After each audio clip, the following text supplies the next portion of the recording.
మేడ్చల్ జిల్లాలోని బాలాజీ హిల్స్ లో దారుణ ఘటన చోటు చేసుకుంది. భార్యను హత్య చేసి ఆమె మృతదేహాన్ని ముక్కలు ముక్కలు చేశాడు భర్త. ఆ తర్వాత ఆ ముక్కలను ప్యాక్ చేసి బయట పడేసేందుకు సిద్ధమయ్యాడు. స్థానికుల సమాచారంతో రంగంలోకి దిగిన పోలీసులు నిందితుడిని అదుపులోకి తీసుకున్నారు.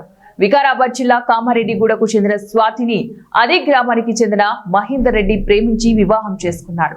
గత నెలలోనే బోడుప్పల్ నుంచి వచ్చి బాలాజీ హిల్స్ లో నివాసం ఉంటున్నారు. కొద్ది రోజులుగా భార్య భర్తల మధ్య ఘర్షణలు చోటు చేసుకుంటున్నట్లు సమాచారం. ఈ క్రమంలోనే భార్య స్వాతిని మహేందర్ రెడ్డి హత్య చేసినట్లు పోలీసులు భావిస్తున్నారు. స్వాతిని హత్య చేసిన తర్వాతే ఆమె మృతదేహాన్ని రంపంతో ముక్కలు ముక్కలుగా కోసిన మహేందర్ రెడ్డి ఆ ముక్కలను కవర్లలో ప్యాక్ చేశాడు. ఆ కవర్లను బయటకు తీసుకెళ్లి పడేసేందుకు సిద్ధమయ్యాడు. గది నుంచి శబ్దాలు రావడంతో పొరుగింటి వ్యక్తులు వెళ్లి చూశారు.